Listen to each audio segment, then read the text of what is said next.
us start also because the clue of the panel will actually, so this is the introductory part. So I think even if someone joins a bit later, I want to welcome everyone to the first ACMC webinar of hopefully of 2025.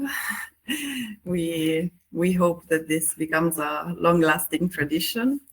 The ACMC is a standalone project under the patronage of the Salon de la Sagesse in Vienna, a cultural association, and we have been existing for 8 years. So this is the 8th edition, and it will be an arts and cultural management conference of international breadth. And we're very proud to actually start this webinar series in anticipation of the conference, which will actually take place at the end of October, 30th, 31st, and 1st of November in the Merlinghouse Cultural Center in Vienna. You are all invited to join. The program will be coming up petit à petit, slowly but steadily, and please don't shy away from visiting our website and following us on social media. We are very proud of this webinar, the first one in collaboration and in partnership with the ENCC, and we have Piotr Michalowski as the ENCC representative, board member, and also co-presenter of this webinar. He actually managed to secure this wonderful set of panelists that all participate and reap the benefit of actually networking culture. And I want to give him the floor to actually give us some introductory remarks. Thank you so much, Petra. Thank you so much, Anna, Anne, and Heather for joining today. And thank you, our dear participants and speakers of the webinar, first of the 25th series, going towards the very conference, according to the dates, will happen in Vienna at the end of October this year.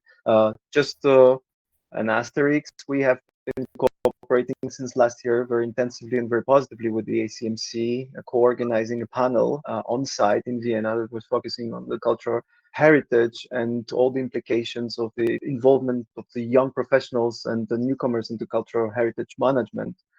It was resonating long after we have been discussing. So generally, thank you for that framework. And to very shortly present the network and our take on the topic of today's webinar. So the NCC, European Network of Cultural Centers, was founded in 1994 in Brussels, but among the great founding members from all over the Europe as a network of networks. We have had in the early 90s a quite different landscape of the cultural organizations. And finally, 20 years after, in 2014, we have deregulated, and the NCC can be now joined by every single cultural center, even by a sole person that is willing to contribute and also to learn from the vast family, because we are over 160 members, and our newsletter and information we kind of send back and forth goes to from 5,000 to 6,000 cultural organizations in Europe.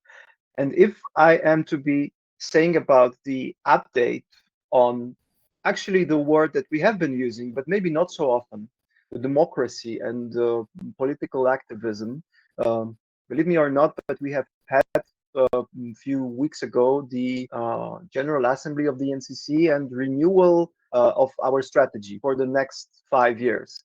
And when I was joining and co-leading the process 5 years to the past, we have been speaking about capacity building, networking, cooperation, going beyond, of course, your locality.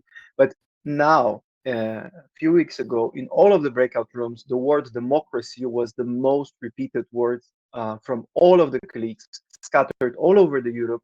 We see the fear that overnight, in many countries, something that we believe will be so stable and like inevitably part of our daily life is vanishing or shrinking or being under question.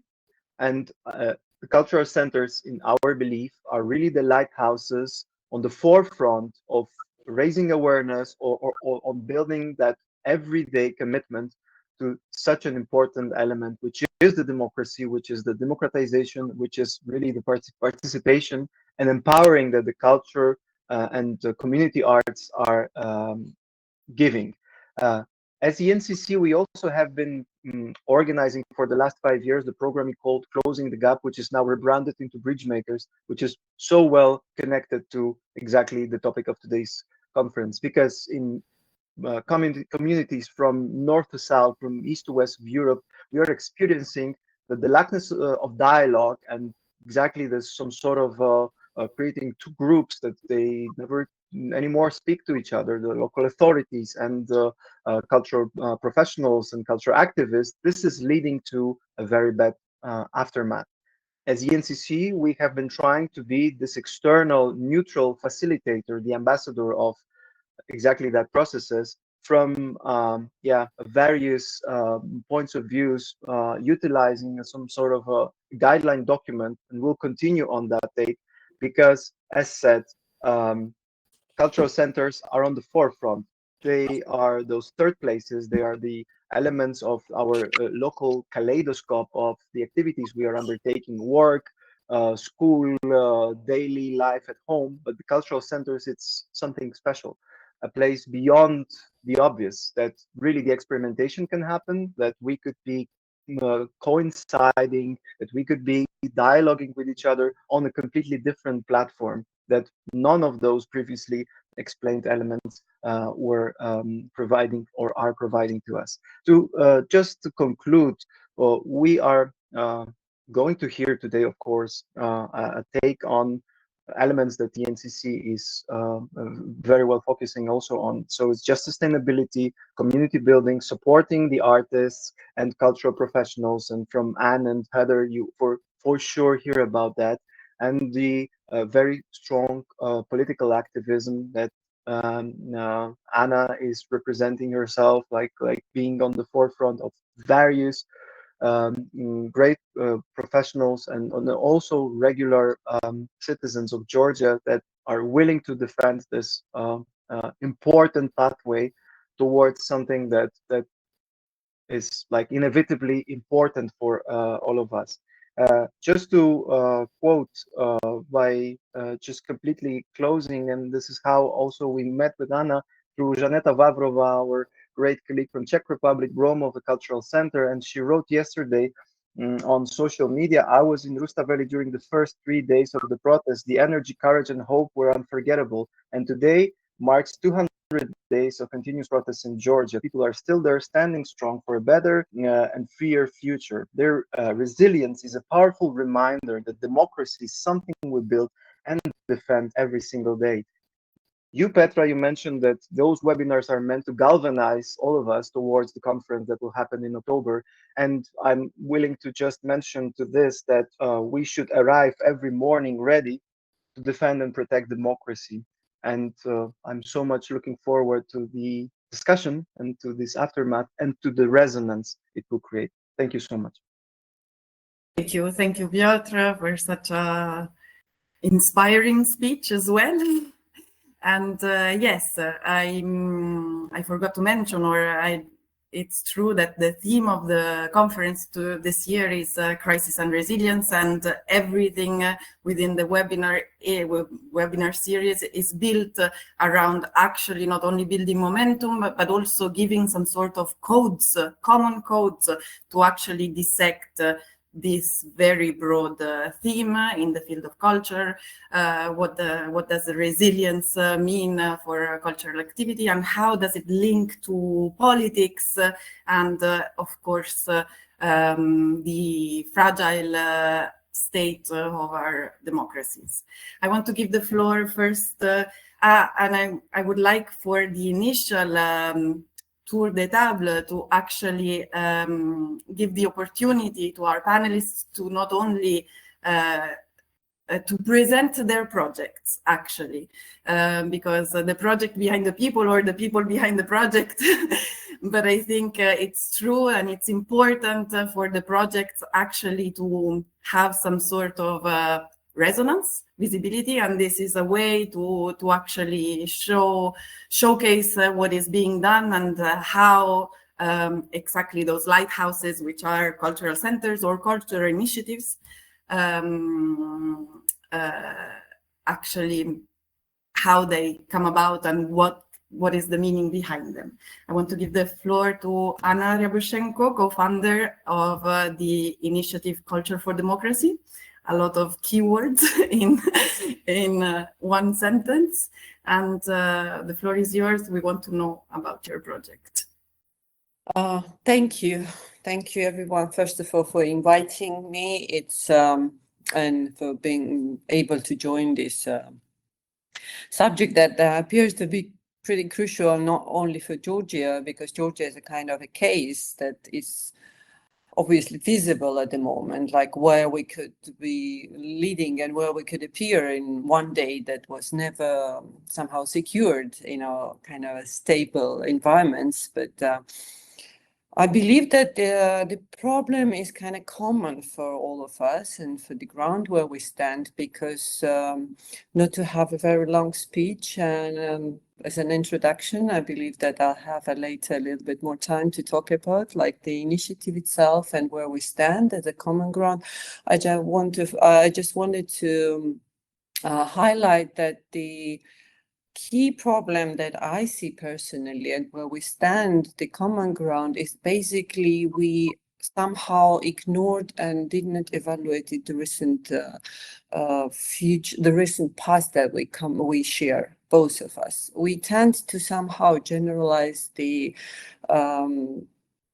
territories, the countries. For instance, is it like an Eastern Bloc or it's like a post-Soviet countries? And somehow, since having the experience working in the different culture institutions, such as like foundations, the programs and the fundings that were coming through these institutions, and even the EU grants and so on, we somehow been generalizing the ideas and the concepts and been missing the core identities and differences of these cultural things. Basically, it's kind of ridiculous because on one hand, we have the general value of the European Union, the diversity where we all stand.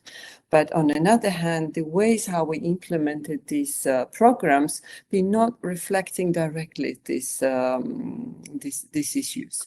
It was just like one of the subjects that I wanted to highlight it, and not to going too deep into the places where we stand. I just let the other participants to present themselves, and then probably we'll get back to the initiatives and how we came to create, for instance, in our case, the Culture for Democracy in Georgia. And it was a long process, but I believe it will be interesting for everyone to hear about how we came up across this initiative. Thank you. Thank you, Anna. I want to give the floor to Anna now, and Anna, she's a community builder at the Grote Post in Ostende, and also co-organizer of the Vuurwerk Festival, and I hope I pronounced it well, but spoiler alert, it actually means firework in Flemish. Anne, the floor is yours. Exactly.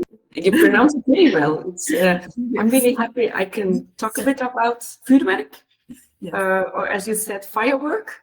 It's a 4-day co-creative festival in Ostend in Belgium.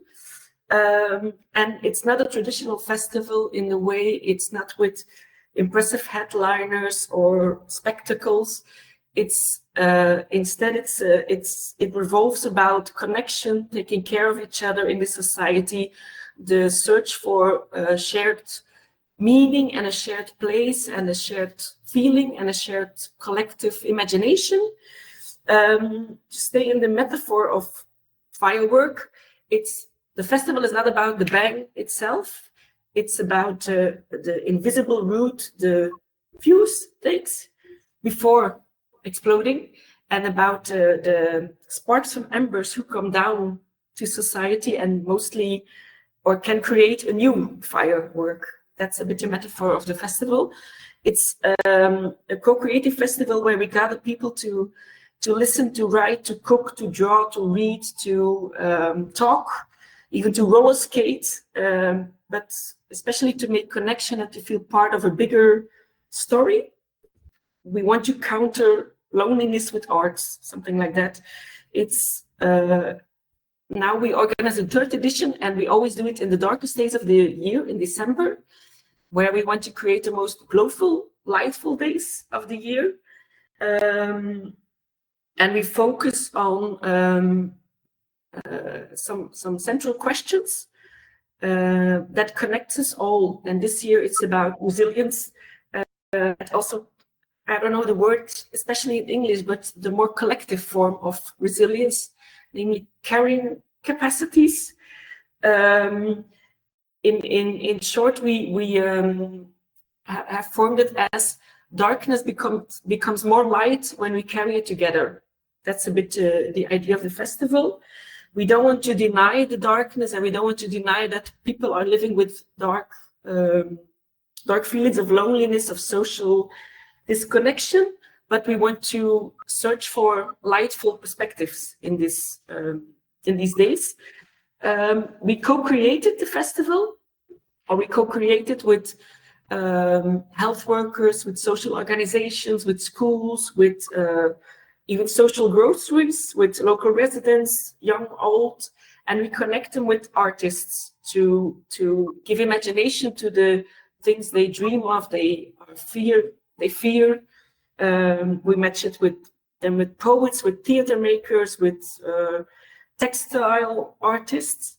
And these questions I talked about, it's not really a theme, they're more like social invitations to think about it and to search for that personal wondering and also collective imagination.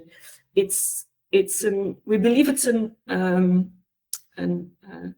artivistic festival, but not in its loud way. It's more a tender but radical, something like that. We try to be radical in the co-creativeness and in the tenderness and in the way we don't shout but listen. That's a bit the radicality of it. It's more like a soft revolution, and we try to find. We try not to focus on how many people or how many visitor numbers or how many sales we have, but more like where is the impact on a deeper level?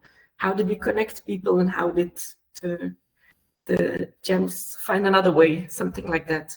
It's some kind of radical act of hope or something like that. Beautiful words. Last but not least, we want Heather O'Donnell from Cologne to actually explain the work that is being done in the green room and also her role as an artistic systemic therapist in vis-a-vis a different or a very transforming identity of the artist. Thank you so much. I'm so glad to be here. I'm so glad to participate in this discussion. And I want to tell you why the green room is here. I'm here in the green room. You can see it in the back of me. Yeah. So it's a center designed to support artists, particularly performing artists.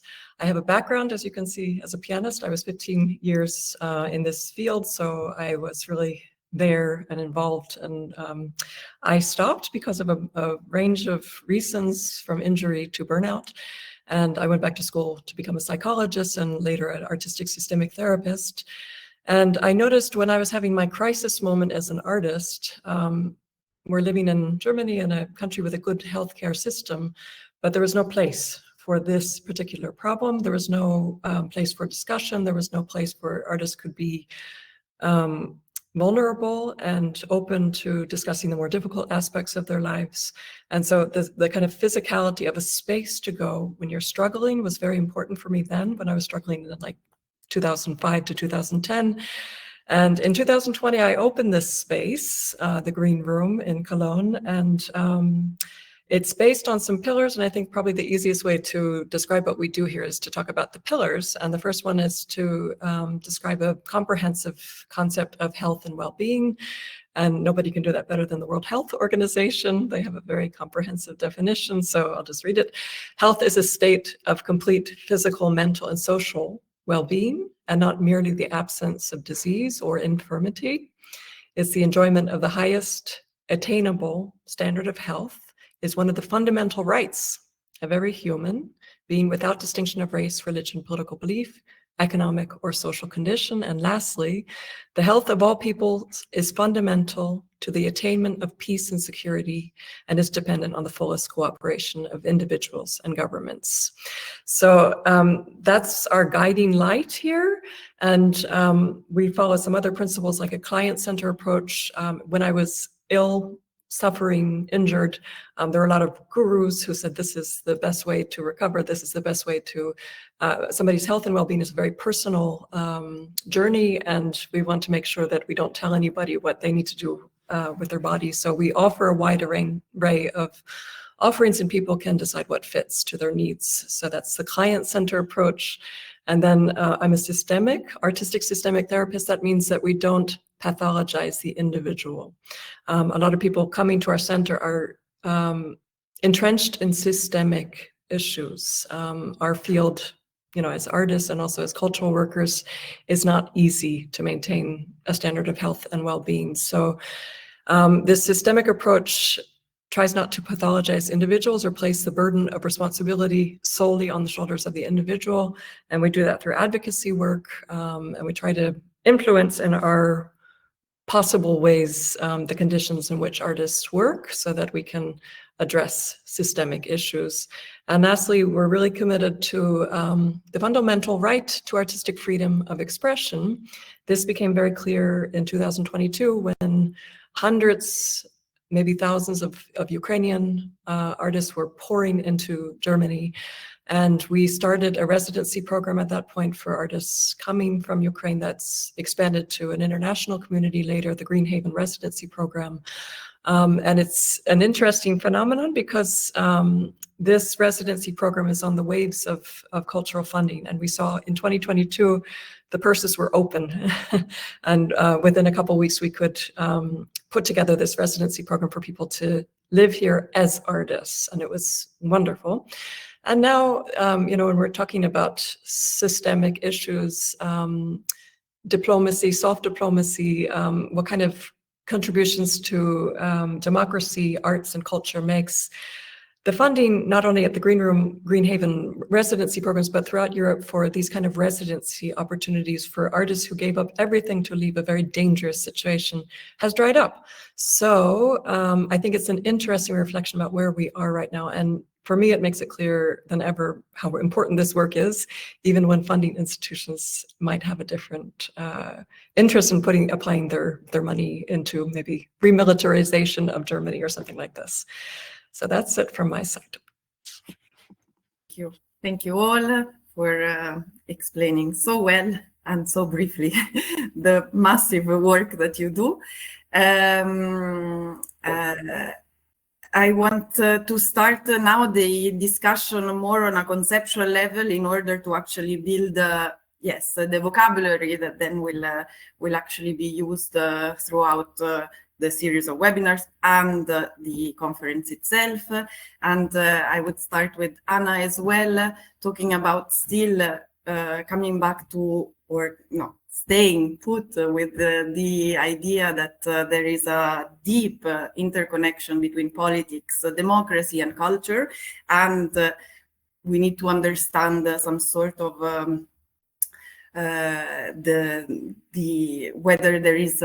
whether the link is direct or indirect, or whether it's the deprioritization of culture that actually triggered the fragility of our democracies, or the fragility of our democracies that actually triggered the deprioritization of culture, and whether these acts of resilience, of resistance to this massive crisis, whether they have distinctive features nowadays, and what are they? Thank you very much. The floor is yours. Yeah, thank you. So basically, I didn't describe particularly what the culture of democracy does, because I just wanted to give you the overview, a little bit of historical overview, and analyzing together with you basically why and where we stand now as the culture representatives and the communities and the societies, and basically how and why we share these common values. Going back to this generalizing for instance, attending Georgia to so-called like Eastern Bloc or post-Soviet bloc, we have to analyze what basically the Soviet Union did to the societies here and how they affected the societies and why we're struggling nowadays to overcome this so-called identical crisis in these societies. While the powerful tool of the Soviet, we can call it colonization, basically, the Soviet colonization, because they were trying to replace the realities in those communities, the real identities where these communities been coming from, because the culture is a substantial, or maybe the key core of the identity of the community, of the individuals that are creating these communities. And basically, when there is the logical historical line of developing these cultural identities, then these people stand on the strong grounds in order to be able to set up the dialogues or exchange with the other cultures. While this colonial approach is coming into the societies, they affect these real identities, and they basically create the gaps in the societies where the societies are simply with the fake and new identities that are in most cases are replaced with so-called nationalistic narratives. And the easiest ways to use these forms of culture of expression or so-called traditions are basically to address the folk and crafts and replace the real core of this culture and real core of the concepts where the certain nations stand, with some kind of like a kind of a fake propaganda narratives with so-called like a nationalistic expression, forms of expression. These basically, well, so if we're going somehow at the contemporary situation, all those nations with the replaced identities or the fake new identities are simply not capable of having the dialogues with the other nations or from the common ground. Simply, when the collapse of the Soviet Union took place in the 90s, this basically explained why the new nationalistic waves came into the play in those countries. But they've been also fake, because we can't replace something without analyzing what really happened to you. So that was especially when the mechanisms are remain the same, let's say, in the Soviet systems, and the mechanisms how we implement them, they're like the same, and just the titles being changed. So whatever we try as a society, whatever we try as the governments or the authorities to do, we can write the beautiful culture policies, we can set up like a new setup of the projects for several years, but if we don't analyze where we stand and what are the real problems, we won't be able to change anything. And this is where we are at the moment. This is how the crisis happened. And the culture of democracy is basically one of the ways of how we try to address these issues, because we realize that the crises that are taking place in Georgia at the moment, maybe you're aware, and most of the participants of the webinar are aware, that the Georgia at the moment are facing the establishment of the autocratic regime by the Russian oligarch that is basically guided and ruled with the Russian authorities.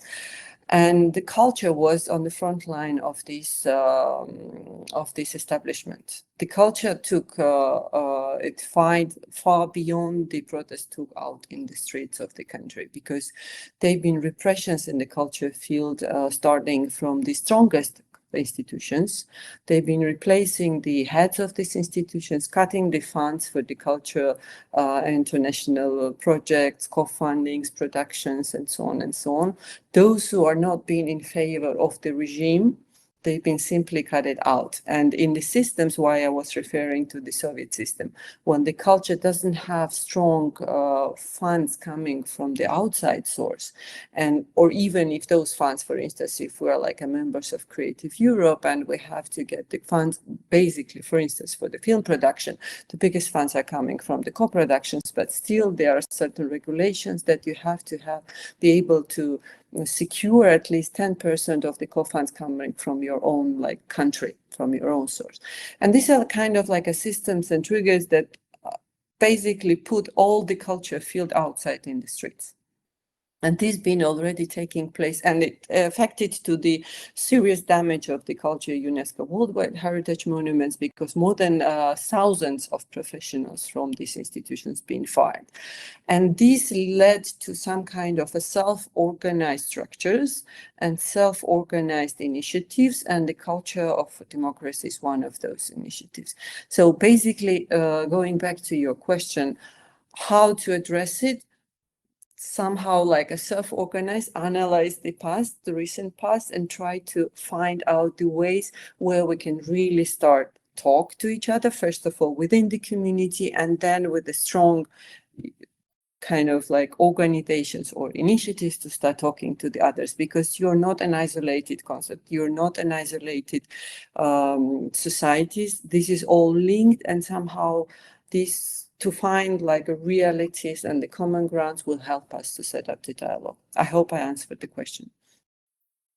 I want to ask the other panel. Thank you very much. Of course, it was very insightful also to understand how the movement has come to be, and well, I mean, I think Georgia is a very standalone situation compared to, I mean, Europe, and it's very interesting, and it's true that there is not enough resonance about what's happening there, and how possibly the artistic community can also come together in solidarity, also beyond Georgia's border.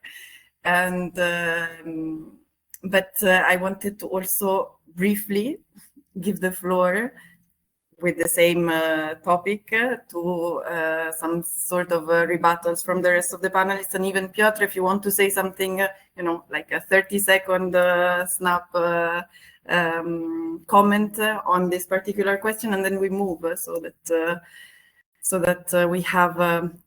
we build on the discussion. Anne. Well, of course, the context of Belgium is totally different than Georgia, but I think what you can see everywhere is that where institutions fear different voices, or voices that are I'm sorry, my English is not that good, so for me it's difficult to be very nuanced, but voices who don't say the same things as you want to hear. When you just listen to that fear, and you, as you started with the, for me that was really interesting, to replace by new identities, then this is the moment where cultural workers or cultural organizations or artists are at their best, if they get solidarity from other artists, cultural organizations, or people from civil society. That's what I think you do see in every country or every society, and that's not only in Georgia, where of course it's at a total different level, but I think you can see it on a local level also here when institutions or how you say, people who are in charge, when they fear different voices than the voice they hear from themselves, or the echo they hear from themselves, then it's the point where we just have to get up and stand against it, either in our own language, in our own artistic language. That's what I want to say, because the thing is, what I believe is that artists, or culture, it's not something that is next to economy, next to health, next to it. Just it connects totally with economy. It connects with health issues in your society. So don't see it as the enemy, but see it as some kind of solution for the challenges you face in society. Either if it's people feel socially disconnected, even if it's people are struggling with their health, even if it's poverty. Arts and culture can be a matchmaker for solutions in a way, or and at least they have impacts on all these topics. And it's not something that's next to it. So it's not only like the Minister of Culture should give money to cultural organizations because they interfere with, as I say, like I really believe they interfere with everything that has to do with health and with well-being and with yeah. Thank you. Heather, do you? Yes, I would love to respond. And I promised Petra that I wouldn't be so America-centric. I come from America, and America's always in people's, minds because it's a big and crucial country, and I don't want to spend too much time focusing on it. But I do want to. It's in my mind. Movement building and the ability of artists to not only express but to build a movement. And I'm thinking back to the civil rights movement in America in the 60s, where so much effort was put into not only the political messaging and the social messaging, but the artistic components of that. And I wonder, in this context, this is really a comment in the form of questions, how not only the artistic content and the artistic expressions, but really the movement building and this building of structures that can match the kind of strategy and structure that the politicians hold. I wonder how artists can mobilize not only on a local, national level, but internationally to create structures that can have a chance to engage on a strategical level in the same way that the politicians work, or on with a similar force, with a similar counter force. Piotr, do you want to say a couple of words on this particular subject?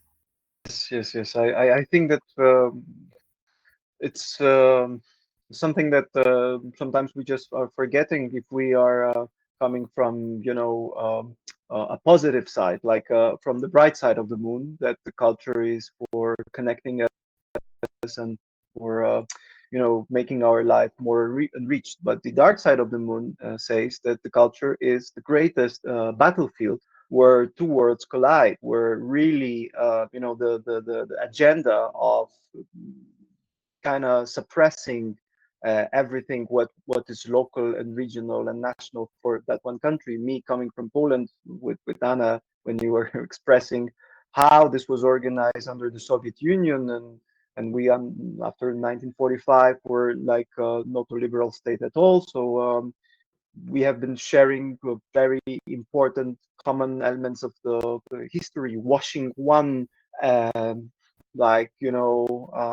complete huge heritage and replacing it or trying to replace it with the other. But when we reverse our interest in history, we see that really this is a pattern. This is the extremely negative pattern that it's happening almost elsewhere, and we tend not to learn as a human beings because, of course, the culture is the best way, in the quote, to also manipulate, to bring that sort of a completely agenda that works on the advantage of those who are willing, the masses, to be thinking in the reverse way, to the ones that are having the bright agenda, if I may use that. So at the end, I would like to share some few general thoughts, because I'm very much inspired of what you're hearing, of what I'm hearing. So sorry, but for now, maybe just this remark.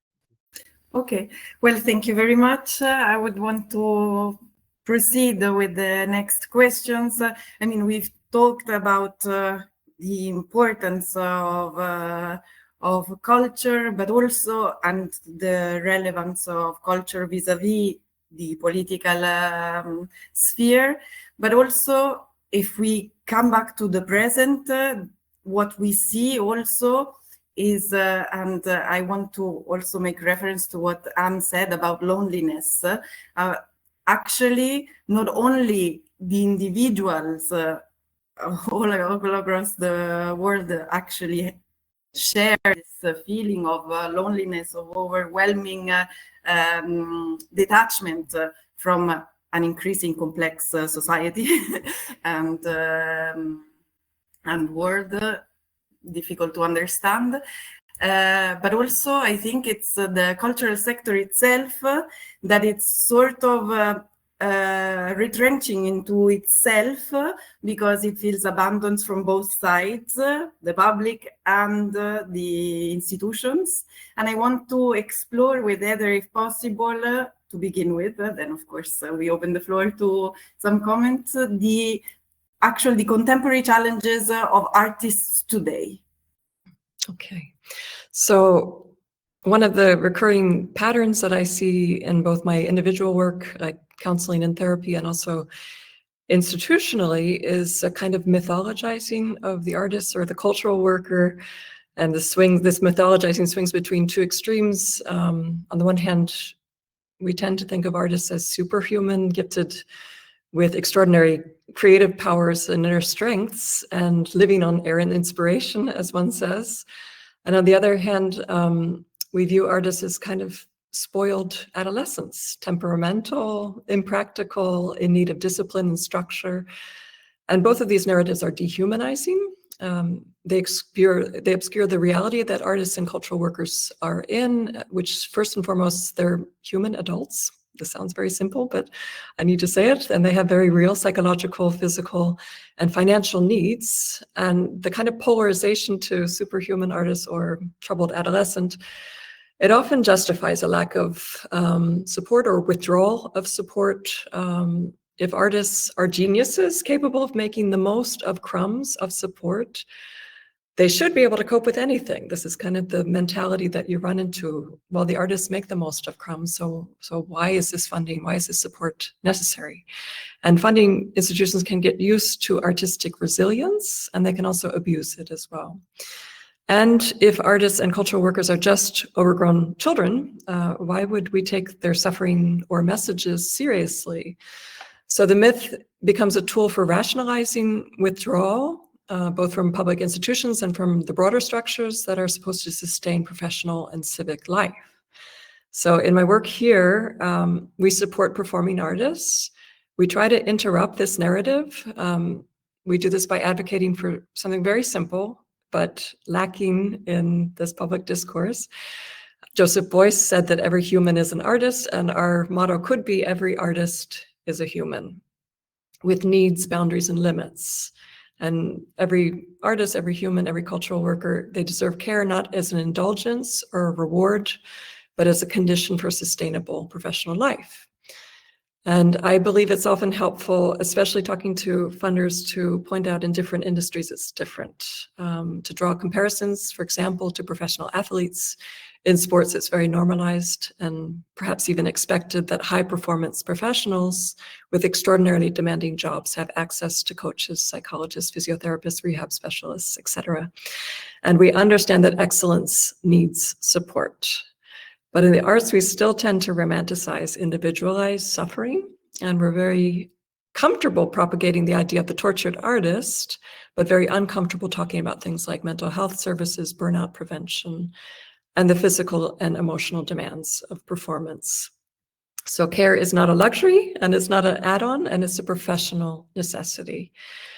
And until we stop extracting artistic excellence from people as if it comes from nowhere, and until we start building structures that support it, we'll continue to see avoidable burnout, dropout, brain drain, and quiet suffering in the field, not only for the artists, but also, and maybe predominantly, for the cultural workers. And the shift from extraction to support is, I believe, one of the most urgent cultural tasks in front of us. Wonderful. I open the floor to the rest of the panelists to actually give a brief rebuttal on this, or yes, something build on what on the issue that Heather just so wonderfully explained. Well, I think it's really interesting what you say. There are less or not many places in society where artists can just find breath and find time to create in its original way. And I mean not creation where we only focus on the outcome, but just focus on the process itself. And I believe it's true for artists, really, but also for a lot of civilians. There are so less places where people can just be, and people can just find time and comfort and trust that just exploring things can also be enough. Because I like to hear you say every artist is a human, but also every human is an artist. And it's artists are, of course, it's a professional side of being an artist, but we all live with imagination, and we all live with the capacity to wonder. And that's the basic for like living in an artistic way or living in a creative way. And I think we, as cultural institutions, we also have the task to fire on that capacity, of course, to place it, to host those safe places for artists. I really, really believe in that firmly, but also to fire on the capacity for being creative and to be able to play and to find your creativity and to wonder and to find your imagination in a not efficient way, because we look at artists and to people only with the glasses of outcome, and we don't see the invisible process that is way ahead of. I like the comparison you make with sporters. I think we used to not see it either, but now we have a lot of storytelling about the long process of training and all the suffers top sporters have to make. But I miss that in an artistic context, because it's not only the performing arts you see on stage with a lot of applause, and that's just one part of a very long process. And we have a crucial role in, I believe, in creating those safe spaces for that creation process. I am sorry to interrupt this, and it's very true. And since I am conscious of time, and I know we have only 11 minutes left, I wanted for Anne also, because you already started elaborating on your question, which is the responsibility of cultural managers vis-a-vis society, and of course, in this, we just elaborate on the responsibility of cultural managers vis-a-vis the artists. But yesterday when we met, you also elaborated a lot on how it changed, it shifted the way you approach to cultural management over the years, and how now even the outreach practices towards the public have completely revolutionized. And I would like for you to elaborate on that, and also for the panelists, the other panelists, to have a say, if possible. Well, I think we have a responsibility towards society, towards public, also towards institutions and politicians also.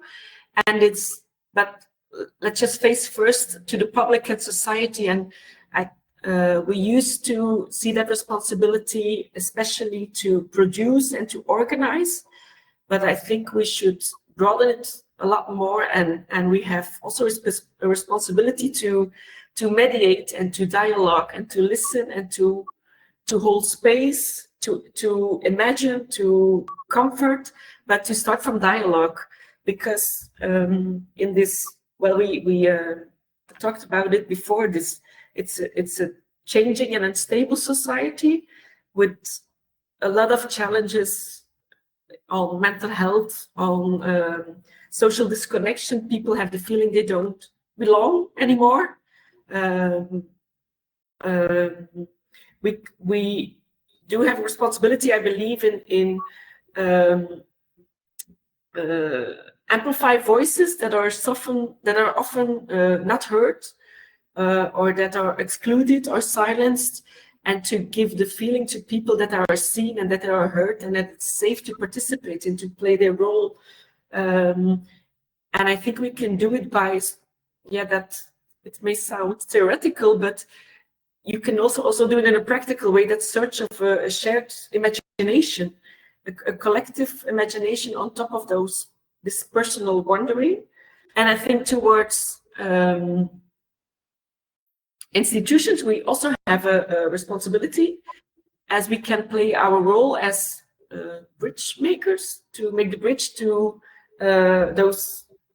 to make unlikely alliances, for example, with health workers, with care sectors, with education, and to make new constellations where we have another kind of impact, and not only, as I said, focus on selling tickets.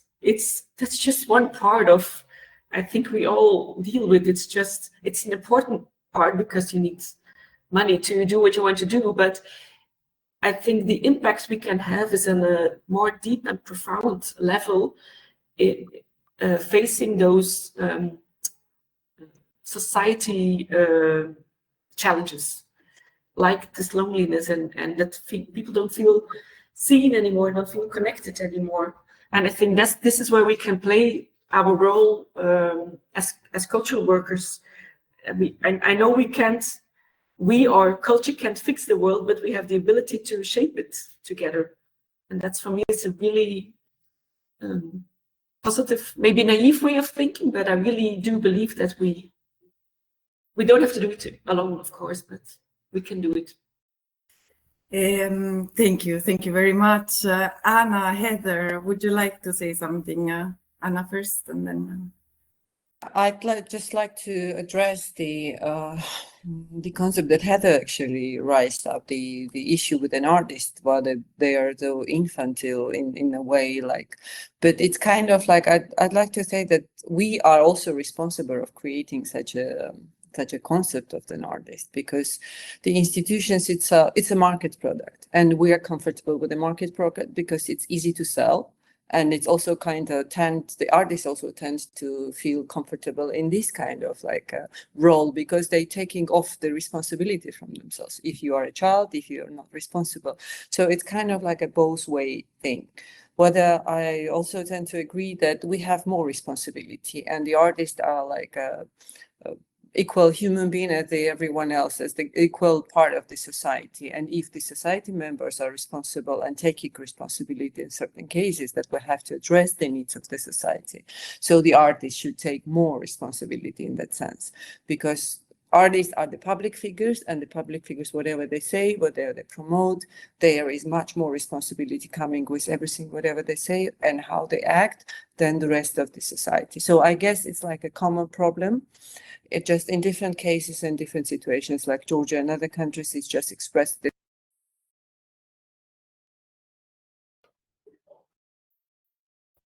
is bringing us into the situations that it's too late. Heather?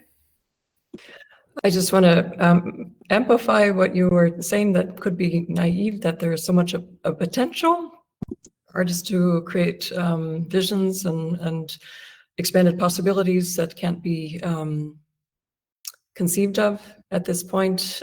Very often in kind of scientific language, we talk about the solutions to this problem or this problem in a very mechanistic way. And this is where these things just are breaking down left and right. And there's an opportunity for artists to step into the void and do what artists tend to do, which is to dream and have visions and think about interesting combinations that weren't present before. So I would like to amplify that from Anne. Thank you. Piotr, would you like to give some conclusive remarks? Yes, very much. I made a lot of notes, but I'll try to summarize very briefly. Yes, please.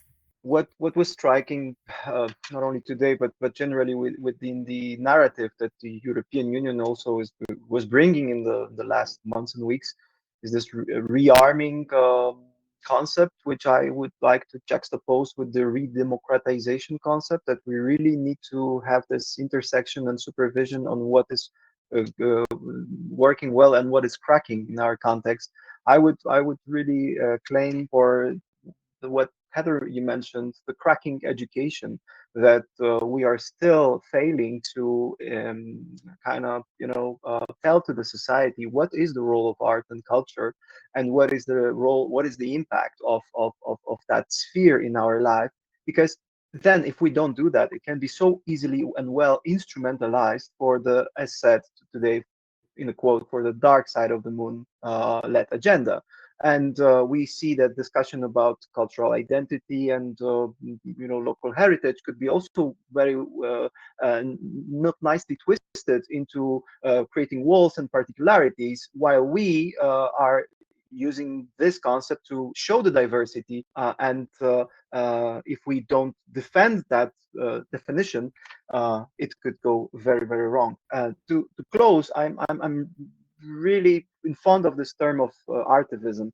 It's so important in the democratic society to really stand out, to be active, and to kind of be involved, because the autocratic system is like discouraging the one to be involved. It's like really telling you, stay home and we'll take care of everything. And this is already a very fearing indicator. So I am also taking the soft revolution that Anne, you mentioned, this positive radicality that creates the impact on different communities. I'm only quoting the organizations that you may know work organized in the rural areas, like Rural Radical or Rural Hackers. They are all coming from the same source of what, and this is my last sentence, what the Porto Santo Charter Youth Addendum, published a few months ago, was presenting. The youth from 12 countries, I believe, for 1 year were working on a very intensive workshops and debates. And they came with one of my best quotes recently read, that the cultural institutions and cultural organizations should embed the radical participatory practices in order to really survive in the local context and to be still meaningful, referenced, and anchored. Because if not, they will just become those remnants of the past, and they will continue on the hierarchical models, while we need the a-hierarchical, the non-hierarchical models, in order to embrace the societies, to embrace the newcomers, to embrace the youth, because this is our case, this is our so important message for the future. And those lessons coming from today's webinar are really important to be taken into account in order to prevent negative implications for the future. But I still remain completely reassured that the bright side will prevail, and the culture will thrive, and that we will be empowering ourselves, but we just need to take more and more actions every day. Nobody will do this on our behalf. Thank you. Well, thank you all. Conscious of time, we have run out of it, but it was a very insightful and always too brief exchange of views on such a broad theme, an array of themes and issues. I want to thank the panelists, Piotr, for actually helping us secure this amazing set of panelists. And Petra for everything too. The NCC, well, thank you very much. But and also invite you all to join the next webinar, which will be in the middle of July. Not yet, the date is not yet set, but it will be on grassroots cultural initiatives that are being institutionalized. So the pros and cons of actual institutional involvement in grassroots initiatives, and that would be, I think, another interesting discussion as well. And yes, thank you all for coming, for joining, and for giving us so much food for thoughts that we will have to skip lunch. I wish you all the best, a very nice afternoon. And please do consider joining us in Vienna at the end of October, 30, 31st, and 1st of November. Looking forward. Bye, everyone. Once again. Bye. Bye. Bye-bye.